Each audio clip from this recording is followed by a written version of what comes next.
Sorry that I did not do a live feed this morning, guys, but I felt like crap. Let's see who shows up.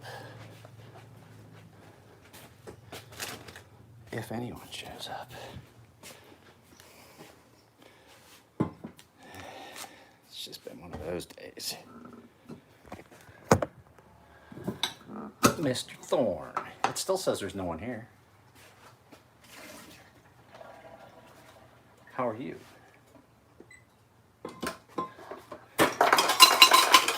Ads. It's good. I like ads. I like ads. I like ads because ads pay my channel.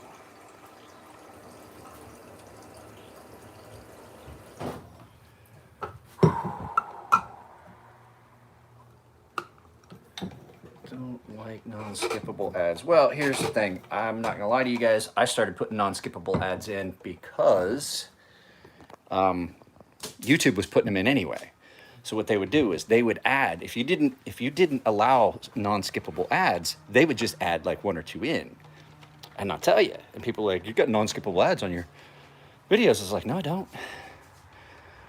So what I did was, as a preemptive strike, so that YouTube wasn't making any additional revenue off of my content without cutting me in on it, I just added non-skippable ads. I apologize. I don't want to, but that's just basically where we were at with that. Let me get that light turned off.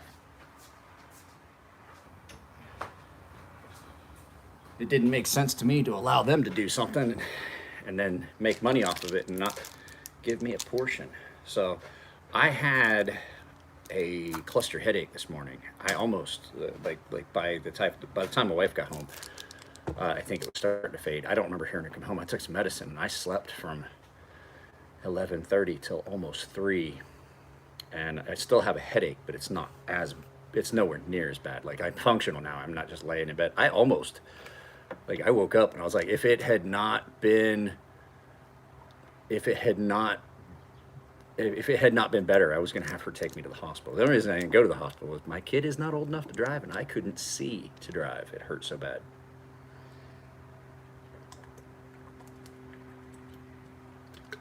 The headache I have now, I think, is because I'm dehydrated because I've been in bed all day. It's 4 o'clock, and I laid in there, and I sweat, and I took a quick shower. I was all sweaty because I was like, you know, that when you're sick and your head hurts and you're just like nauseous, you're just sweaty. So I took a shower. But now I'm dehydrated. I think that's why my head hurts now, because it does not feel like it did earlier today. So,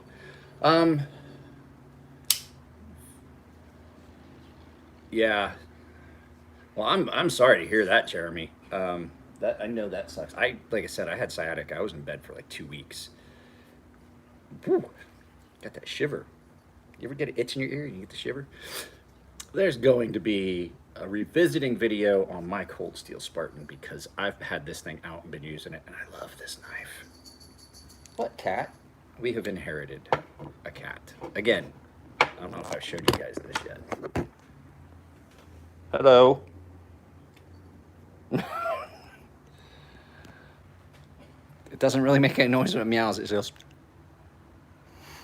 It's just what it does. That's a meow. Oh, your breath is bad. Your breath is bad. What are you eating? So that's fun. She likes the dog. That's what she likes. The dog likes the cat. Hi, kitty.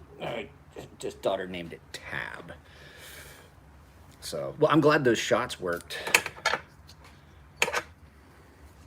So, guys, I did a video. You're going to see it coming up before too long. I did the full review of the Asher Nomad frame lock, but I also have the Asher Nomad 2.0 here at the house, and I had to resharpen it. So Jared is getting a fully sharpened.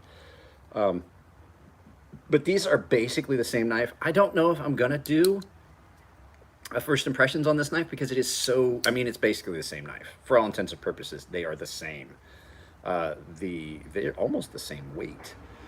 So I think I'm just going to do a full revolt. Hey, I was just talking about, I'm not sure if I'm going to do the Asher the Nomad 2.0 as its own first impressions video, because first impressions of it are about the same as they were for the frame lock. But I did dink the blade, and so you're getting a fresh 600 grit finished on a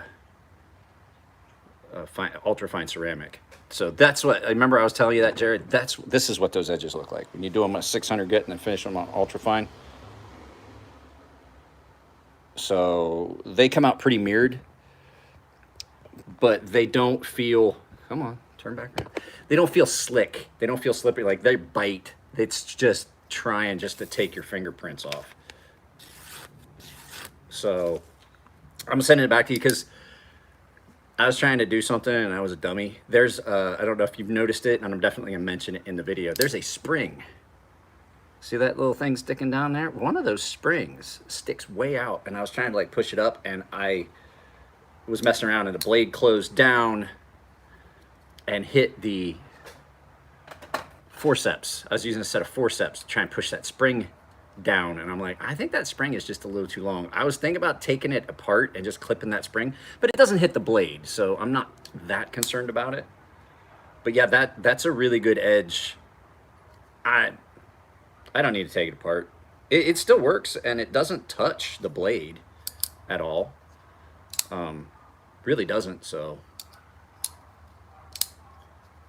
yeah. I think I'm taking a shine to the Axis Lock version. I like the Nomad. James Brand knife? Nope. And I was talking with somebody about that. James Brand, I believe he's the guy that he's got like a $700 knife coming out through fucking We Knife Company. I was like, what's the point? What's the point of getting a knife done production style through a company that historically has cheaper prices and then making it like a $500 to $700 knife? I'm like, that's like wiping before you poop. It doesn't make any sense. And the only thing that would be different about that knife is that his name's on it.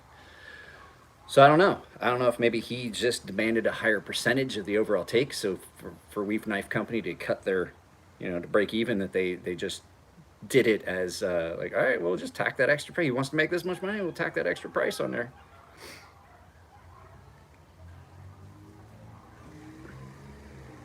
I have never seen a James Brand knife. It's and it's don't get me wrong, it's a nice knife, but like, is it nicer than? Is it a couple $100 nicer than any other We knife? I don't know. I haven't got to see one, but I would hedge my bet and say that it's not.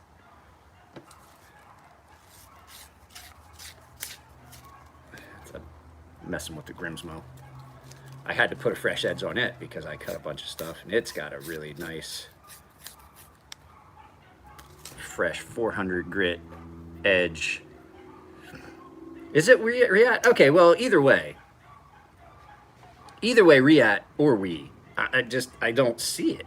The whole point of getting knives made overseas was to have that price reduction for your, for your customer base. That's why a lot of companies are doing it. That's why Beg Knives does it and things like that, because it allows them to offer the same knives that everybody has been seeking to get, that are usually, like, for them, sometimes their knives are $8,000, $10,000, $15,000.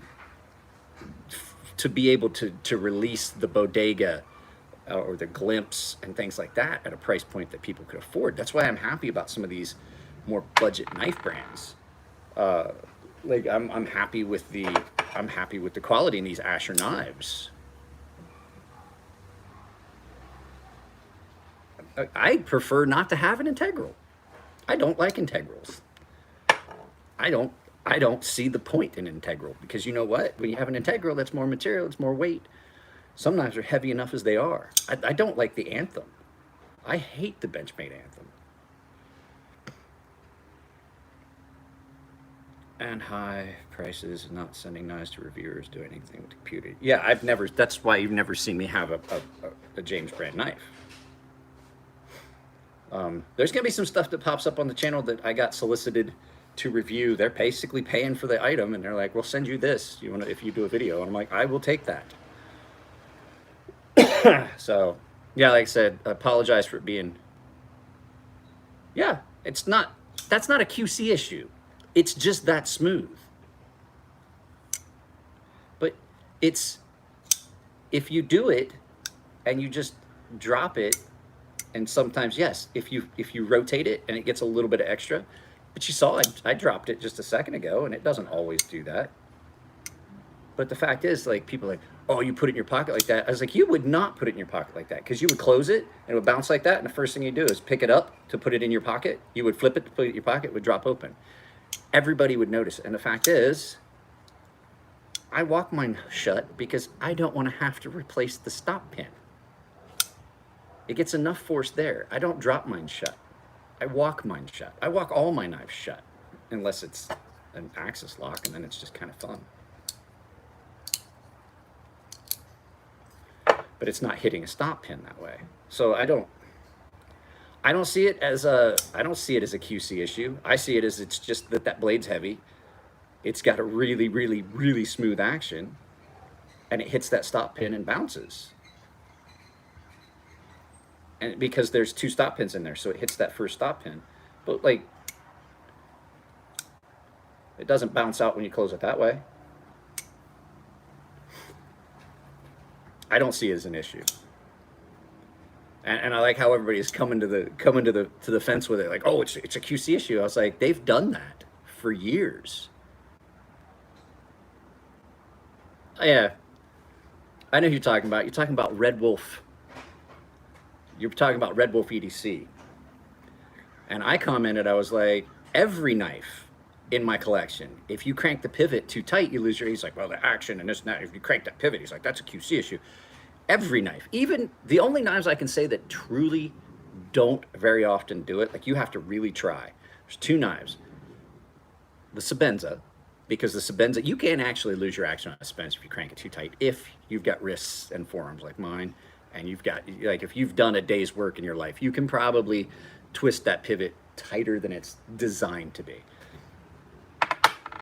And then the other knives that I have that typically don't do it are the Ferrum Forge knives, because they use that single-sided pivot, and all of their hardware is shouldered, and they measure and build those knives, and they measure the gap, and they get their blade, their standoff, and their bearings are worked in by hand, and their hand fit.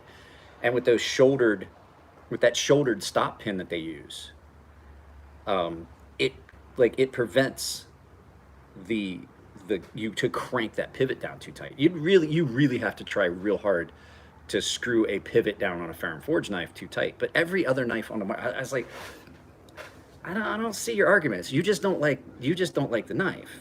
Like, you're trying to find reasons not to like it at that point. And I sent him a comment. I was like, yeah, you're welcome to your opinion. I don't agree.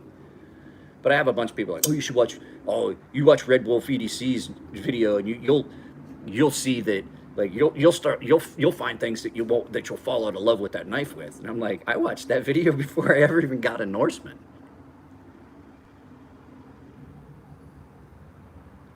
I've cranked. You can crank it. You can crank a Microtech down until it loses its action. Trust me, I've done it a lot.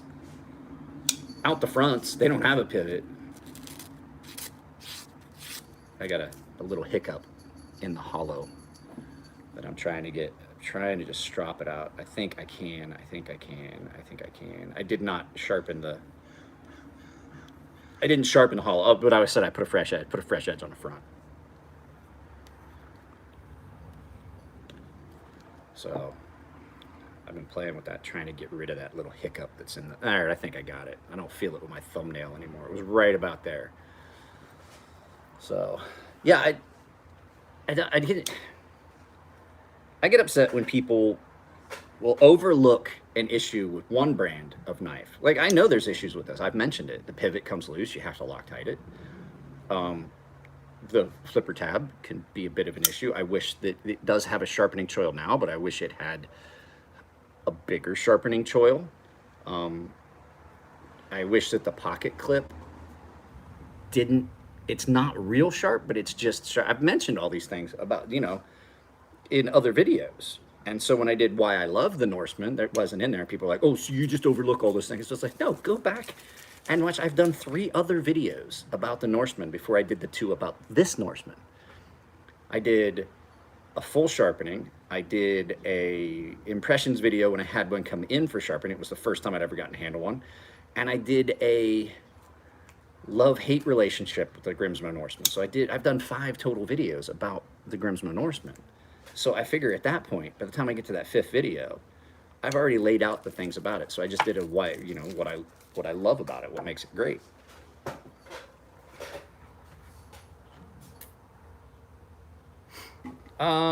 Yeah, well, there was a couple. I did the sharpening. I did that sharpening a while ago. It was like an hour-long video, and that was a Norseman that was in really, really bad shape. Someone had went at it with a fixtured system and tried to find that angle for the front, and it had like faceted on it. It's facets on it like a gemstone, and then they had completely rounded that forward point off. But I had my headaches coming back. It feels like I had my Master Blaster, my Ferrum-Forged Master Blaster in my pocket all week this week too. With that, I'm a big enough guy, I can carry 2 relatively large knives.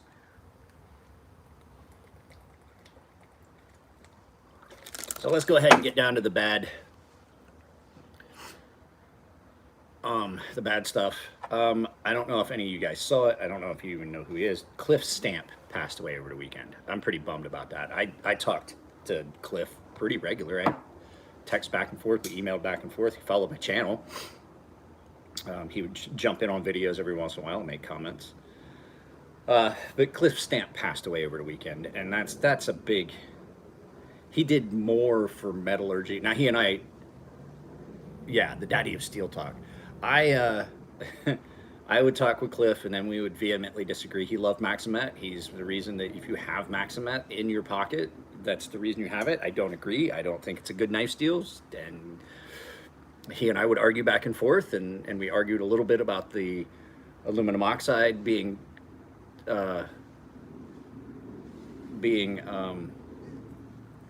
not fit for some steels, and I do agree if it's got a lot of. Did he have a channel? Yes, he did have a YouTube channel. But Cliff and I disagreed on the merits of Maximet. I said it shouldn't be. Like, if you can't sharpen it with just the average Joe stuff, like you have to have diamonds for Maximet. It's got tungsten carbide in it. You can't cut it. It's one of the few rare exceptions to that rule. Like, and people argue with me, you can't use aluminum oxide on 20 CV. You absolutely can. It's the carbides, like 100% of the carbides that are in 20 CV are going to be an 8 on the Mohs Rockwell hardness scale, or even an 8.5. The aluminum oxide that's in my stones is a 9 to a 9.2 ish. The only thing harder on the Mohs Rockwell scale than sapphire, which is what aluminum oxide is, what sapphire is made of, is aluminum oxide. The only thing harder than that is diamond. CBN shares this, like everybody talks about using the CBN, and I was like, CBN shares right in the same ballpark hardness as aluminum oxide. So basically, if you're using an aluminum oxide stone, you're using sapphires instead of diamonds. If you don't believe me, go look it up, because the only thing that makes a gemstone, most of your gemstones except for diamonds are going to be aluminum oxide. The only thing that makes them change color from ruby to sapphire to even emerald are the impurities that are in it that make that Cliff Stamp. I don't know if they took it. His Facebook got taken down. I heard about it through Big Brown Bear. I didn't. I almost did a video last night, but I just didn't feel like it, because I did like Cliff. Yeah, he didn't put up a lot of videos though either, and his videos were kind of odd, but he did have his own cliffstamp.com, and he posted up spec sheets on steel, and he did a lot of metallurgy research papers and stuff that he had on his website that you could look up, and it was just open source, free. He did it all for free. Like, he never got paid for that. His knife stuff, he never got paid for. So Cliff was a great guy. Like I said, we disagreed. I didn't agree with some of the things. He didn't agree with some of the things I said, but he did come to my defense. Yeah, with a Bigfoot. He came to my defense in some videos when I was talking about, I had talked about the fact that when I heat treat 20 CV, they're like, People were like, oh, well, you're not getting 64. I checked the spec sheet. You're only going to get 61 to 60, 62 to 60, 61 to 62, or 59 to 60. I can't remember what it was. 60 to 62 was what it was. Like, that's, you check the spec sheet. And I was like, I don't use the heat treat recommended on the spec sheet. I take it past that. I go, if I can did a different heat treat and it comes out at about 64. They're like, oh, and then Cliff's like, no, he's right. He's using an off the charts heat treat. And he's like, he's not wrong. Just because you don't agree with it, and people are like, oh, there's no way that your 20 CV is going to 20 CV that you heat treated is going to be different than the production stuff. It's just 20, like, case in point. I had a guy watching a video and he was like, well, what's the heat treat? What's the Rockwell hardness on Damasteel? And I was like, well, it depends on the heat treat. He goes, well, he comes back as well. If you don't know, you could have just said you don't know. I was like, of course I don't know. I didn't make this knife, and I don't have the paperwork on it, because depending on your heat treat, you're going to get different hardnesses. It can vary.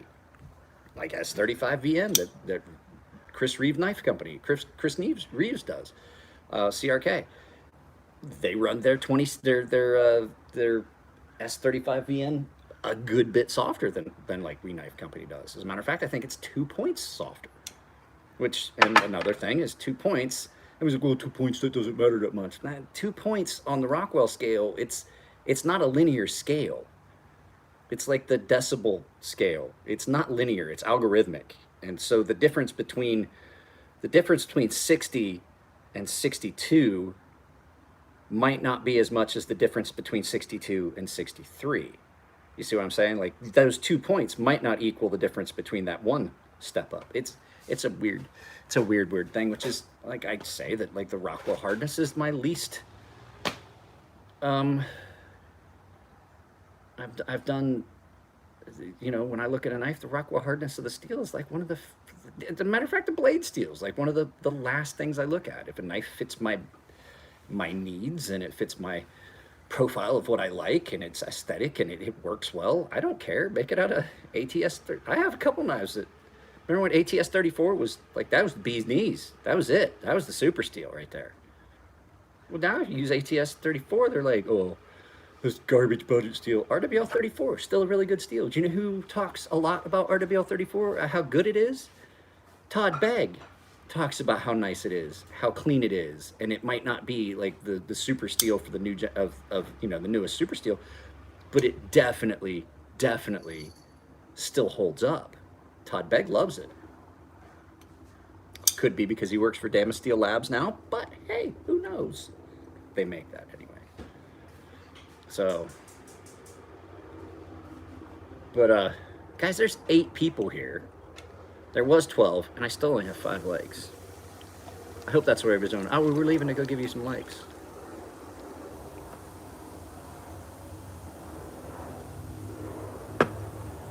Seven people. I know, and it's a weird time, so I could have waited till about 8, and we could have saw the sunset. We get some beautiful sunsets out here. There's a cat at your kitchen door.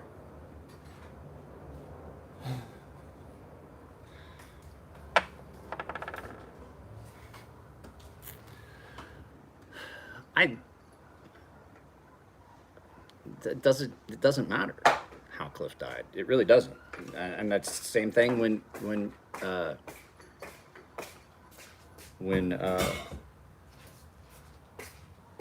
Matt died over at CM FTW. When he passed away, everybody's like, oh, how'd he die? I don't know. His heart stopped beating. He quit breathing. It doesn't really matter. The fact is he's gone. So I don't ever get into that. Like, I never ask people, hey, that's the last thing I'm ever going to ask. How'd he die? I don't really care. So part of the other reason, like I was saying, like I did not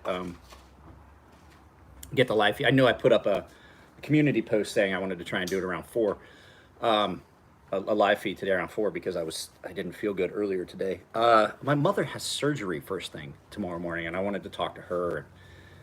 We did a FaceTime, and she hadn't got to see the house yet, so I gave her a video tour. So, well, my condolences, Jared. So, whew, sweating.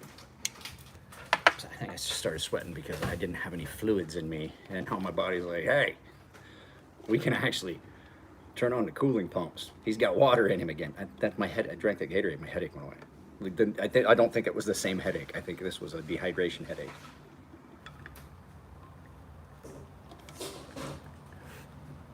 Crowder Shop.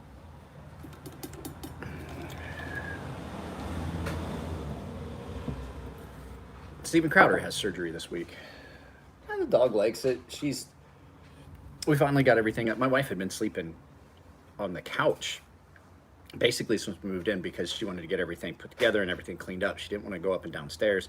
And she would, like, I would go to bed and she would putter around and just keep unpacking and stuff and then just lay down on the couch and sleep with the dog.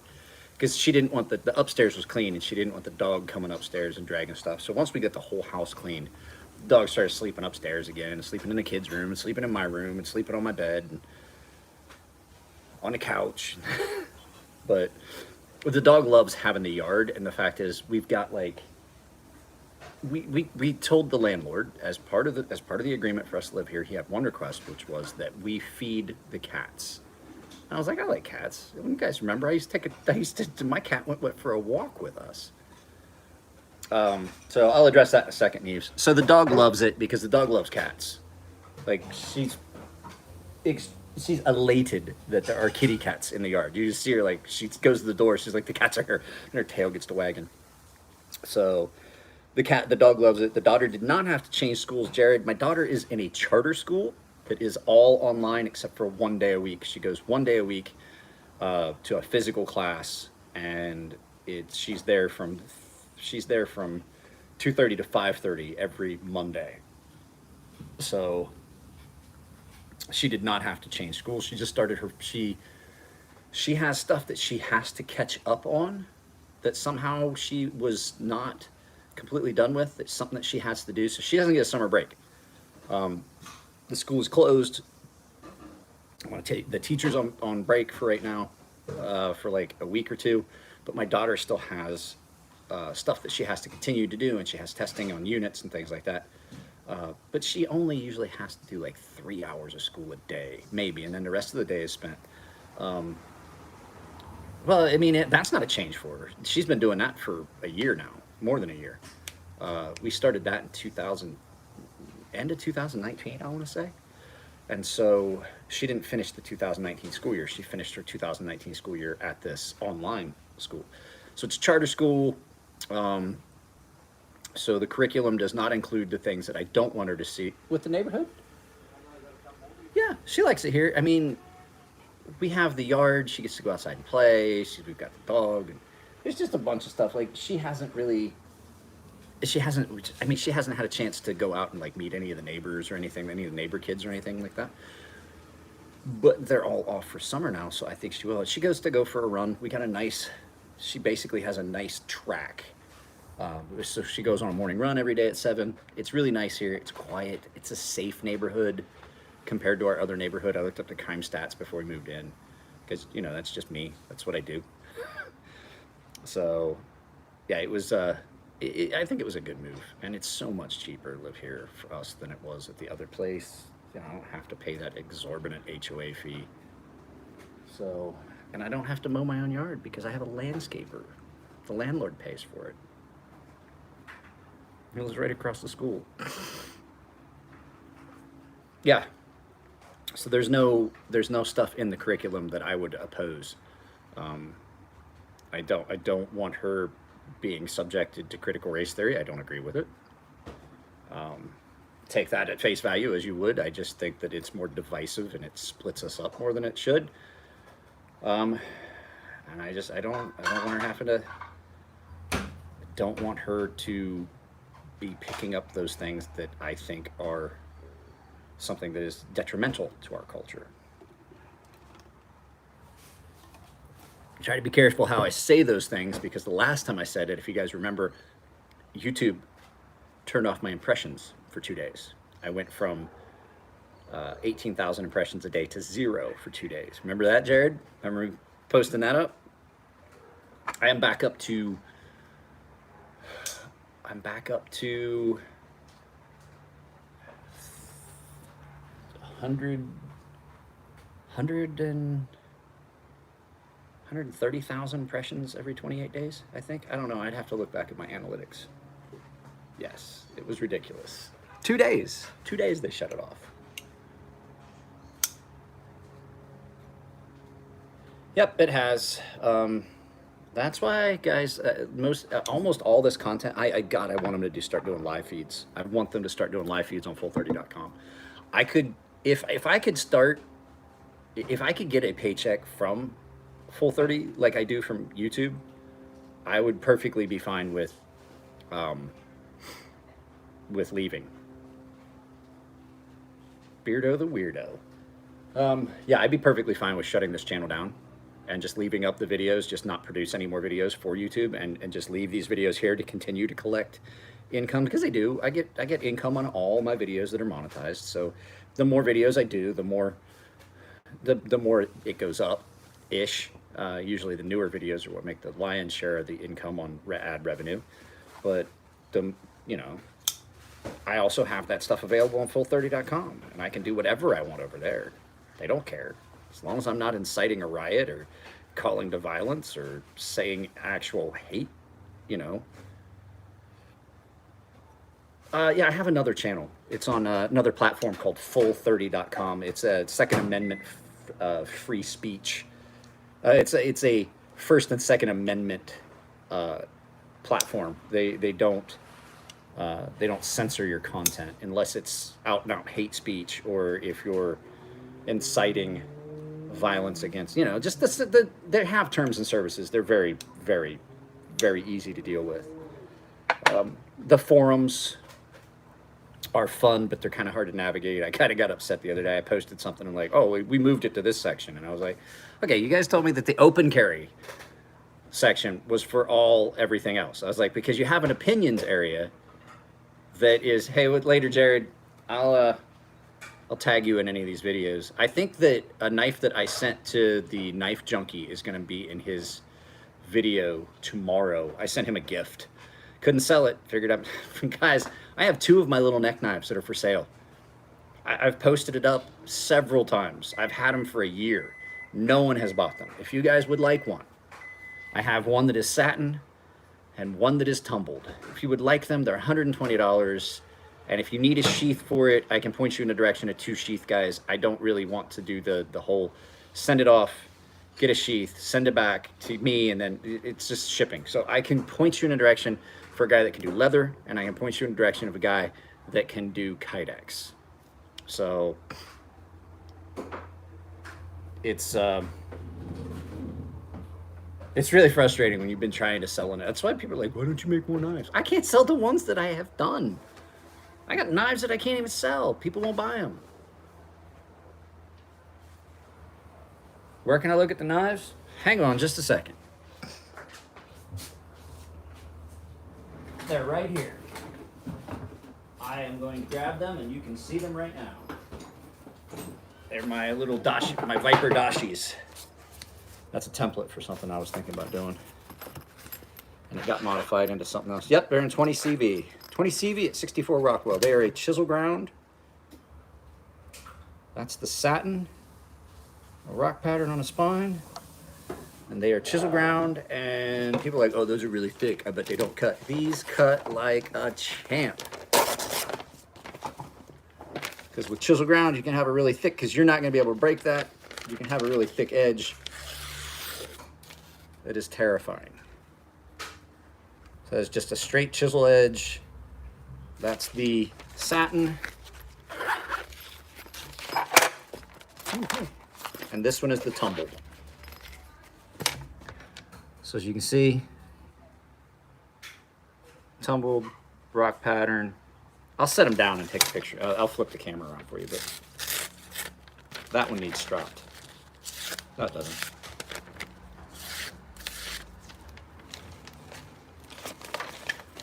So those are both available. Let me turn this around.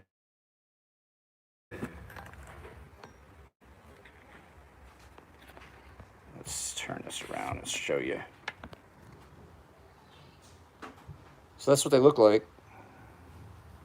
So this one is the ultra fine tumble. No, I don't have anything like the Sea Snake. I only have these two that are done. And then here's the satin. So single direction. Single direction satin. So these are both completely done and ready to go, but I just can't get rid of them.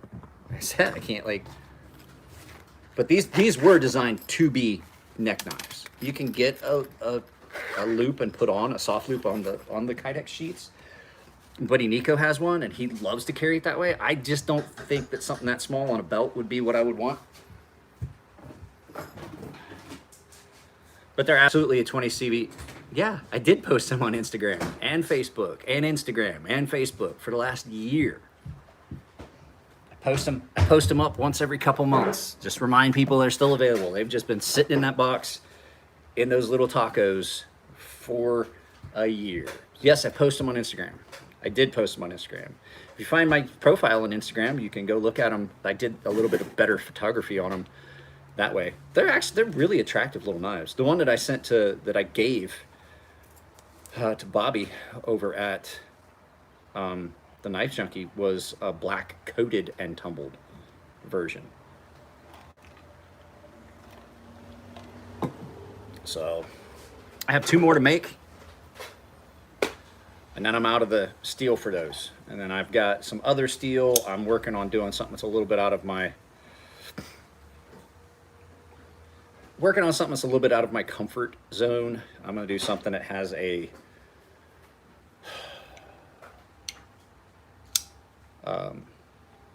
gonna do something that has like a bolster, maybe, or more like a finger guard, like what's on this.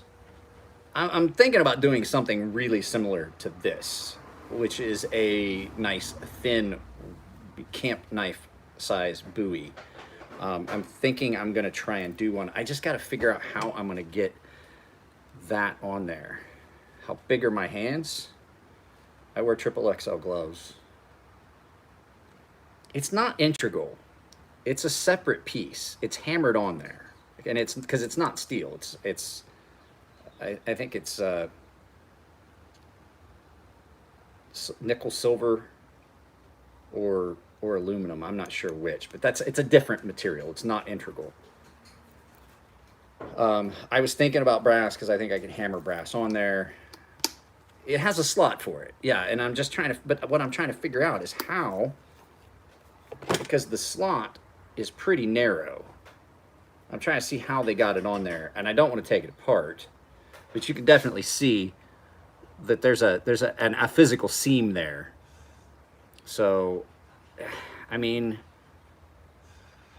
I just don't know quite how they did it. So, but this is my Puma stag handle buoy, and it's a full tang. It's not like I was thinking I might have to do like a rat tail tang to do what I want, and then use a pommel cap. But I don't like that. I don't like those. Yes, I've seen mokume. I was in Japan. I've seen people make mokume. I lived in Japan for 13 years. I've seen people make mokume and all kinds of other artisanal style layered materials where they just pound 2 different alloys of copper together. It also would be very expensive. So I'm not sure if I make that knife, it's ever gonna go for sale, because I'm doing stuff. I'm gonna use some exotic handle material. Man, fucking sore my neck right here. I think something bit me. I was thinking, I'm gonna use some exotic handle material. I'm gonna stabilize it with resin myself. So just trying to think how I'm gonna go about doing it. So we'll see. No, I'm not using Timascus. It's expensive. Where have you been? Michael, Mr. Phillips, where have you been? I gotta make sure you have the new address in case you need something sharpened. I'm back up in sharpening again, Mike. Mr. Phillips. Yeah, I think I'm pretty sure that I like this version. The Asher Nomad 2.0. I like the. Nah, I don't have any of that stuff here. I would have to do it at Elliott's, and he's not got his shop up and running yet. He moved as well, so he's building up their shop. They're not full. They're not a full up round yet. I talked to him on the phone yesterday. We talked about Cliff Stamp. I talked to Elliott, and the only thing they've got done is I think they have their air compressor hooked up. I think that's about the only thing they've got running right now. So they moved from an industrial park into a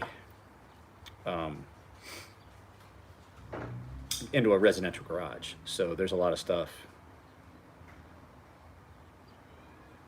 I'm pretty sure I responded back saying that I was not doing, because I went back through my emails while we were moving, and it was busy, and I went back through and I answered everything I hadn't answered. So might want to go check and see either that, or I hit the wrong tab and responded to myself. But at any rate, I'm not doing the coatings yet. I'm doing sharpening.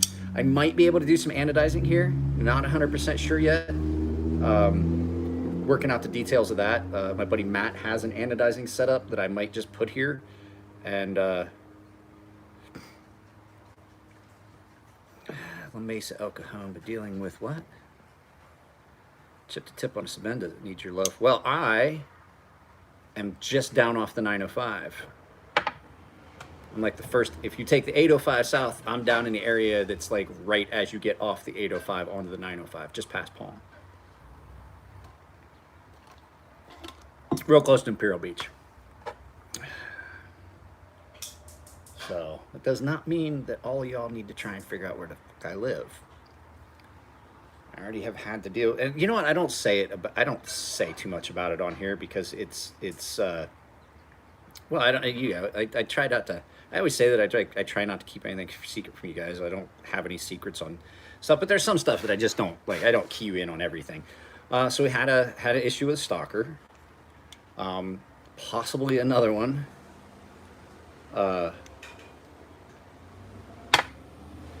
So now there's another one that has kind of popped up. We had all the threats and everything. I have a case, an open case on that for all the threatening emails and messages and things that we got.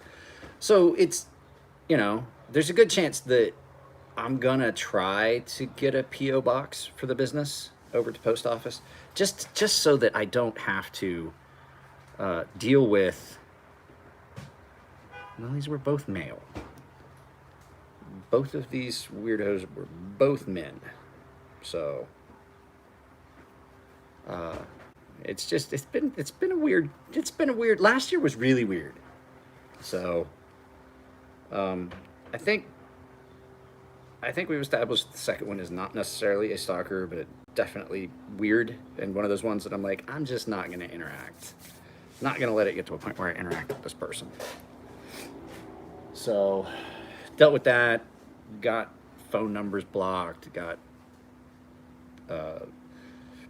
no contact orders posted and things like that. So that's taken care of for the first one. The second one, we're on the fence of whether I really feel that one is needing like a no contact order, no contact via electronic, anything. So it's weird. And people are like, wow, how's that happen? And I was like,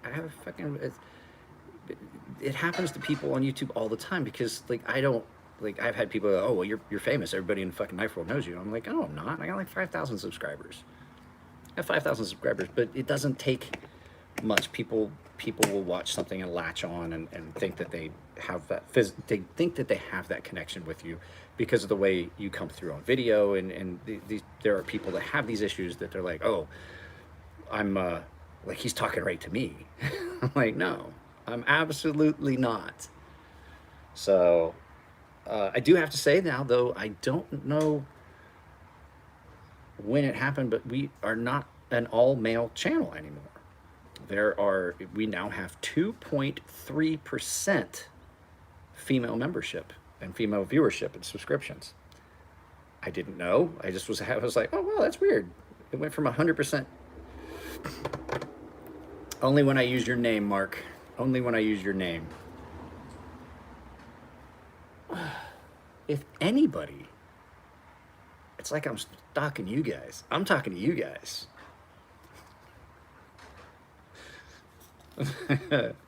So, the video, there's been changes to the intro of the videos. There've been changes to the way I film the videos. I'm filming the videos in here.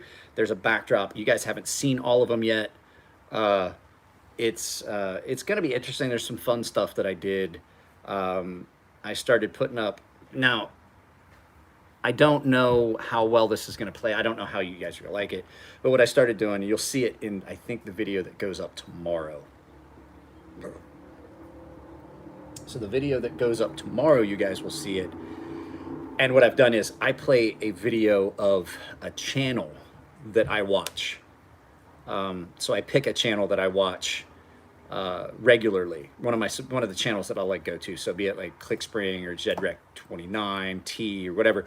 I watch a lot of resin art videos. I watch carpet cleaning. I watch diorama building where the guys do. It's like ASMR. There's nothing except them working and just music, and I can just watch. And they're doing beautiful, beautiful resin. One guy does sculptures and stuff. But I've been putting those in, and so you get the intro where you see the crazy sharp thing. Then you get to see the video in the background it's playing, and I talk about what channel it is, and I point it out. And then at the end, you go back to it. So I started throwing that in because I just, like so many people like, oh, I bet you watch these. I'm just trying to, so that people stop asking what I watch on YouTube. I've put, I love Project Farm. I love Project Farm. I've actually joked about it that I need to get, it's apples and oranges. They're different knives.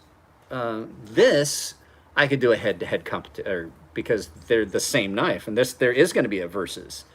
There's going to be a Nomad 2.0 versus a Nomad frame lock, and the things I like about it. But I'm not going to do that on two knives that are so dissimilar.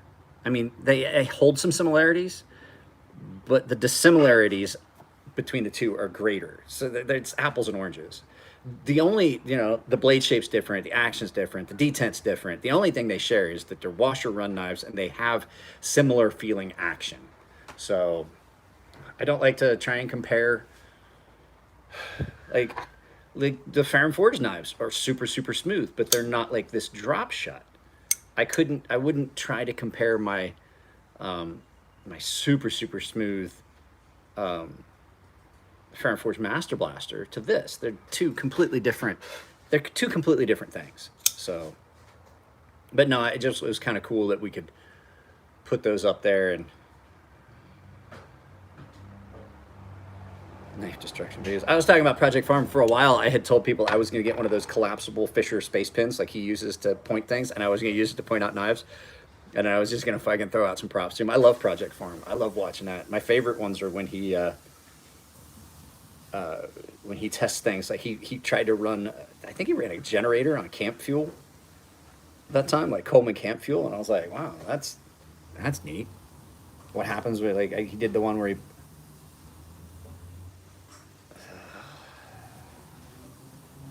that's another useless thing. I mean, don't get me wrong, you're welcome to buy whatever you want. I'm just saying, like, that's just ridiculous. I like the one where he changed his shop lights out with all LEDs. That was a good one. That was an interesting video. Like, but most of the stuff that I watch is stuff that I don't have to like focus on, and I can just kind of watch it. So like the resin art stuff, and I like watching guys that do the lathe work and turning.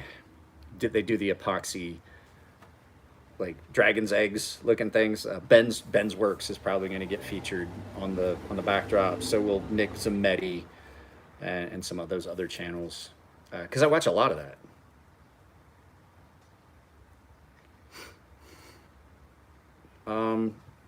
The only thing I have that uses a space pin right now is my Hinderer tactical pin, and I'm not, as much as I love the fact that the guy gave it to me as a gift and it's cool that I got it, I'm not a fan. This is not a real comfortable pin to use. They took the tactical weapon part of it over the top. It's just too much, Rick, too much. It's the thing with us Ohioans, we have a tendency to take things too far. So, well, guys, that's about it. My headache is starting to really finally just completely go away. Maybe I can do a couple things this evening, like cut my hair. It's about time. Tact swag.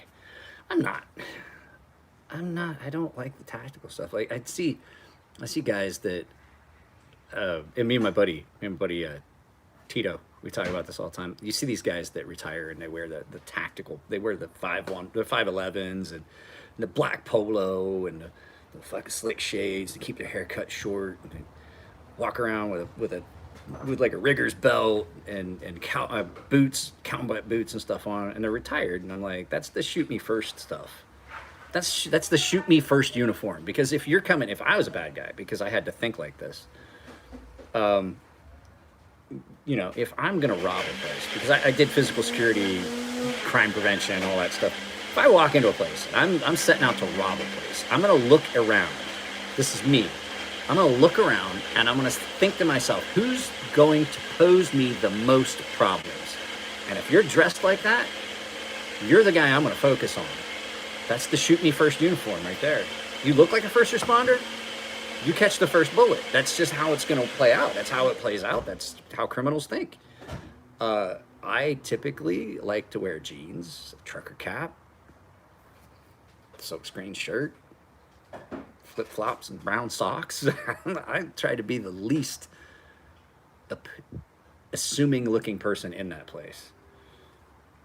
So, you know, you don't have to dress all tactical and shit like that. I don't care, but there's a lot of times that I'll be dressed like Joe Shit the Rag Man and I'm armed fucking head to toe. You know? You gotta learn to blend in a little. Blend in, guys. You guys that are retiring from the military, blend in. Not all the civilians dig the over-the-top tactical shit, you know? Go ahead, get fat, grow your hair long, smoke weed. Oop, don't say that. So, well, guys, I am gonna go in. This has been fun. I'm sorry I didn't do it earlier in the day, but like I said, I had that horrible cluster headache. I almost had my wife take me to the hospital when she got home from work, but it was starting to fade then. Like I said, I don't even know. I'm not 100% sure if I even remember hearing her come home, but I definitely was thinking about going to the emergency room, having them give me a shot. It's in the morning. I try to do it like around 8 or 9. Sometimes I still do it at 7. Sometimes I do it at 9. Sometimes, like today, I didn't feel good, so I did it this afternoon. It just depends. You never know. I do the live streams, so I'll let you know, weirdo. I'm out in San Diego, so I'm Pacific time. I do the scripted videos and the edited videos because you guys like them, and it does reviews and things like that. But I've gotten to a point where I enjoy the interaction of doing the live feeds. So the live feeds are for me. That's why there's 3 of them a week usually. I'll try to do 3 of them a week. But then there's 2 videos that I shoot and edit and things like that go up throughout the week. So because I like the idea of having content 5 days a week. Now things might change because, like I said, I run a business, a DVBE and things like that. So it's anywhere between 10 and like you said, 10 or 11 Eastern. So I'm in Pacific time zone. So, but I might post up a picture of the sunset. I took a picture of the sunset yesterday. It was beautiful. I might do a live feed one of these days where we do it closer to 8 o'clock, and then like halfway through, you'll be able to see the sunset because I'll just walk out and get a video of it. So, but I'll post up a picture in the community. Guys, if you're not checking the communities tab, you're missing out on stuff. I post things up that I find are funny. I post up videos that I've watched that I take interest in, and just things to watch. And if you're a paying member, that's where you're going to find your early access, because paying members, as I always do, I'll save this for the end. We'll do the little plug. Paying members get exclusive content, exclusive giveaway stuff. They get early access to videos. The middle tier, what I call the baseline membership and the premium tier get from time to time. I'm doing it two months in a row this month, but they get exclusive giveaway stuff. Like this month, I'm giving away one of those little neck knives that I make. I'm giving one of those away, a satin one, as a giveaway for the paying members.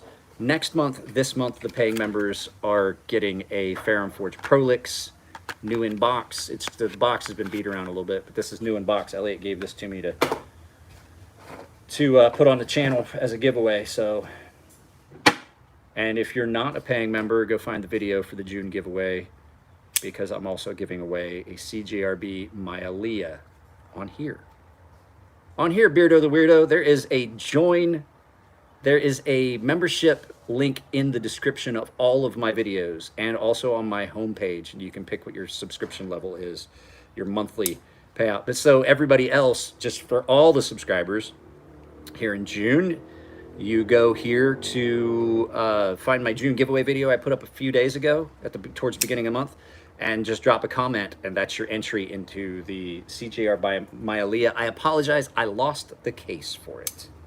It had like a little baggie or something that came in, and it got lost in the move. But I am giving this away to the general subscribers and giving away a Ferrum Forge Prolix to the paying members in the baseline and premium tiers. So yeah, Beardo the Weirdo, there's a link for I have memberships on YouTube. Like YouTube pays me. Glasses case. These as well will be going next month, I believe. My TMS titanium shades. So yeah, I think the baseline is like $5.99 and it's like $14.99 for, so it's like it's $4.99 and $15.99 or $14.99, so it's $5 and $15. But you also, as a premium tier member, have access to my sharpening tutorials. You just have to go back through and find them in the communities tab and go scroll through. I have a video I am going to film for the premium tier members. I found that little knife of Nico's, and I do need to do the grip progression. Shortly after grip progression, we're going to talk about sharpening recurves. After sharpening recurves, I am going to then do sharpening a Tonto. And that's how you pronounce it. Tonto. T-A-N-T-O. Tonto. That is the typical Japanese spelling. A's are not hard A's usually in Japanese, unless you usually throw another letter behind it to make it a hard. So we will do a video about sharpening and marrying that point up. We're going to talk about doing the hollow of a recurve, and after that we'll talk about just the sharpening tutorial series. I just haven't done one for a while. Last one I did was reprofiling. It's just been hectic, and we thought we were going to move sooner and stuff like that. And then I might do some videos about just knife making in general, how to adjust things. I do have a knife that I will show you guys how to adjust the lock bar tension on a knife to see if that helps with your detent for a knife that has weak detent. That's all stuff that I'm going to do tutorial stuff for the premium tier members. So guys, that's it. I love you all. Take it easy. It's been a fun 59 minutes. Any last parting salvos of questions before we hit that hour mark? Check out the merch store. There's links. The merch store is kind of scant right now. It's really not got much in it right now because they switched companies. So all the items and stuff that we had been printing, they're changing it, so it's getting hosted on another server. So you can buy some stuff. There's hats and things like that on Full 30's merch site. But I also have the Ember Shirt Co. stuff that should be in the description below, and that's my button lock Mordax. I like it, but I already have a Mordax, so I didn't buy one. I think I did a video about the button lock Mordax. They're okay. They're good. I'm just not a fan of how ProTech does some things. So oh, brand new member. Brand new member. All right. Well, Beardo the Weirdo, thanks for joining. You will be added to the scroll up. You won't see your name on the scroll up at the end of the videos for a week or two. It takes a little bit for those videos to finally. I've already shot those videos, so we will go back there. I'm not going to try and go back and re-edit those videos. They're already uploaded to YouTube. So you will see it here in a couple weeks. Have you ever told someone that what they do wrong when they send you a knife and tried to sharpen? I do. I try to tell them, like, okay, you did this, you overstropped it, you tried to go too fine. Jared and I have been talking about this S35VN. We'll just do this quick because I'm past where I wanted to be on time. S35VN, I personally don't recommend taking it past about 600 grit on your stones. And then I finish them on an ultra fine ceramic, which maintains that bite. What happens with a lot of times with S35VN, once you hit 1,000 grit or so, it just feels like it gets slick. And while it's sharp and it'll cut paper and things like that, it just doesn't feel like it doesn't feel like it's going to cut line and things like this. And this actually feels a little bit smoother than I'd like, but it still has a good bit of bite. Like, this would cut the crap out of you. Spyderco's S30V, it's chippy. It always is chippy. They're S30V. I don't know what they do. Benchmades as well. I don't like the way Benchmade or Spyderco do S30. I've had S30V that was not bad, but I prefer, if I was going to get a knife that I wanted to have some of the qualities that you're supposed to get from S30V, I would just go ahead and find something at S90V that was comparable. That's why there's an S90V blade on my Benchmade 940. There's going to be a lot of things I talk about on this knife, and I'm going to compare it to the Benchmade because this knife does not have some of the issues that I have seen in a lot of the Benchmades with the Axis lock. This cheaper knife, they've done a better job. So, all right, guys, I do have to get out of here. If you have not dropped a like on your way out, I would appreciate it. I will talk to you all later. I've got to eat something. Love y'all. Keep it clean in the comment section on all the videos. Go find a bunch of my videos. Just watch them.